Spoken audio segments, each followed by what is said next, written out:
You know that feeling when you take a photo and everything looks perfect on your camera screen. But the moment you open it in your laptop and zoom in, something just feels off. It just doesn't have that crisp, clean detail that you're expecting. And most people at that point start blaming their camera or their lenses. They think maybe the autofocus missed or maybe their gear isn't good enough. But the truth is, most of the time, your focus is absolutely fine. The real problem lies somewhere else. Sharpness in a photograph is not just about focus. It's about a combination of multiple factors working together. Even if your focus is perfectly locked, your image can still turn out to be soft because of slight camera shake, tiny subject movement, environmental factors, or even physically blocking your subject that you did not notice. And this is where most people go wrong. They spend so much time thinking about the focus modes and focus points, but they completely ignore the things that actually affect sharpness the most. If there is one thing you can take away from this video, let it be this. Your shutter speed is one of the biggest factors deciding whether your image is sharp or not. There are other factors also. Stay tuned for the entire video to know them. You can have perfect focus, but if your shutter speed is too slow, your image is gone. A lot of people follow the basic rule of using the shutter equal to their focal length. So if you're shooting at a 200mm, you're using a 1/200. If you're shooting at a 400mm, you're using 1/400. But honestly, in real world situations, especially when you're shooting handheld, that is not just enough anymore. In most cases, you should be aiming for at least 1/500 for general photography. And if your subject is moving even slightly, which happens in wildlife a lot, you should be pushing that to 1/1000 or even higher. Because here is something people don't realize. Even when you think you're standing still, your body is constantly moving. Your hands are never perfectly stable. There's always a slight shake and your camera picks that up. Which brings me to something that almost nobody talks about enough. The way you hold your camera. Your stance and your grip can make a huge difference in how sharp your images are. If you're just casually holding your camera with loose arms, your chances of getting a sharp image drop significantly. Even your breathing matters. If you're breathing heavily and press the shutter button abruptly, you're introducing movement right at the moment of capture. Try to gently press the shutter instead of jabbing it. Think of it like you're trying not to disturb the camera at all when you're taking the shot. Now, even if you do everything right on your end, here is another factor that you cannot ignore. That is your subject.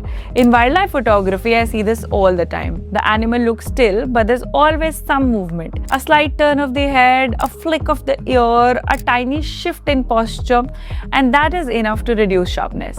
So even if you're perfectly stable, your subject might not be.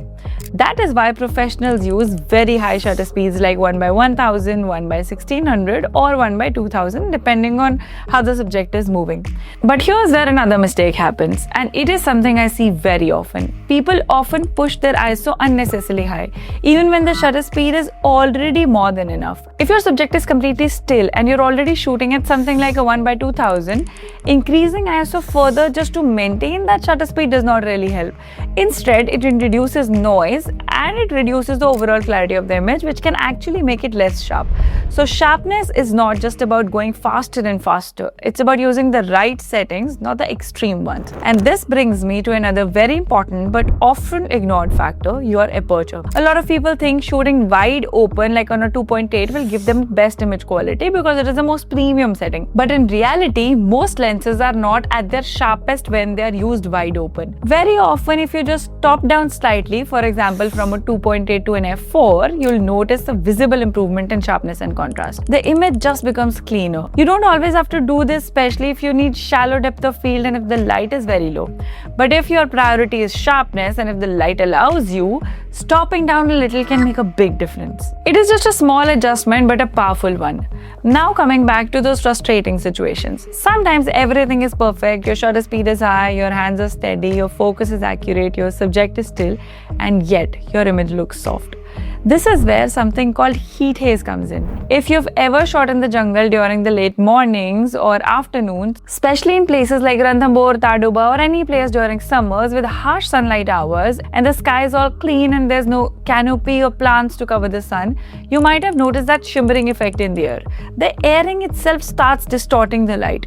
So even though your camera is doing everything right, the light traveling from your subject to your lens is getting warped because of the heat arising from the ground. background. And the longer the distance between you and the subject, the worse it gets. This is why sometimes animals that are far away never look truly sharp in your photographs no matter what you do. And this has nothing to do with your camera or the lens or your skills. It's literally physics. The only way to deal with heat haze is to reduce the distance to your subject. Shoot early in the morning when the ground is cooler, or change your angle so that you're not shooting across those heated surfaces. Now here's another very underrated reason why your images might not look sharp, and this one is very easy to miss. Sometimes there might be a tiny twig, a blade of grass, or some small obstruction right in front of your subject.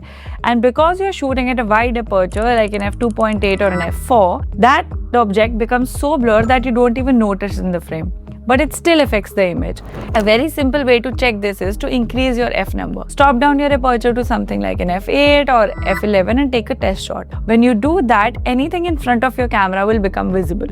That tiny obstruction will suddenly show up. You will immediately understand what is interfering with your shot. And while we are talking about small but important things, there's one more that people often ignore. Your lens and your sensor might just be dirty. Now, this doesn't always make your image blurry, but it definitely reduces clarity and contrast.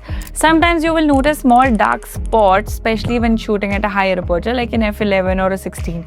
That is usually dust on your sensor. And if your lens has smudges and fingerprints and dust, it can create a slight haze over your image. The good news is that this is very easy to check.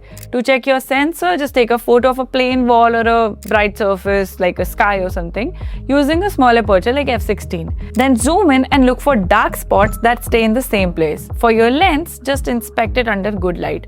Even small smudges can affect your image more than you think. Cleaning is simple, but you need to be careful. Use a microfiber cloth for your lens, maybe with proper cleaning solution. Avoid using random cloth or a t-shirt or something. For the sensor, use a blower or something, and if you're not confident, it's always better to get it professionally cleaned. And finally, this connects to one thing: light.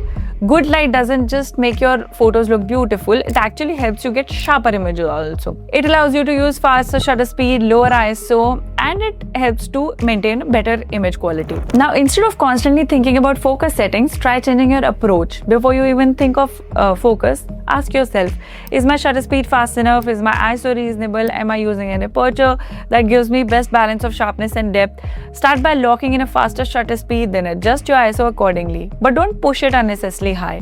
And finally, choose your aperture wisely, not just for the background blur, but also for the sharpness. Because at the end of the day, a slightly noisy image is still usable, a slightly shallow depth of field is still acceptable, but a blurry image is always impossible to fix. And this is the biggest mindset shift you need to make. Sharp photos doesn't come from expensive gear or perfect focus systems. They come from control. Control over your movement, control over your settings, your light, your distance, your settings, and your decisions. Once you understand this, it honestly doesn't matter which camera you're using. You can pick up any camera and still get tack sharp images consistently.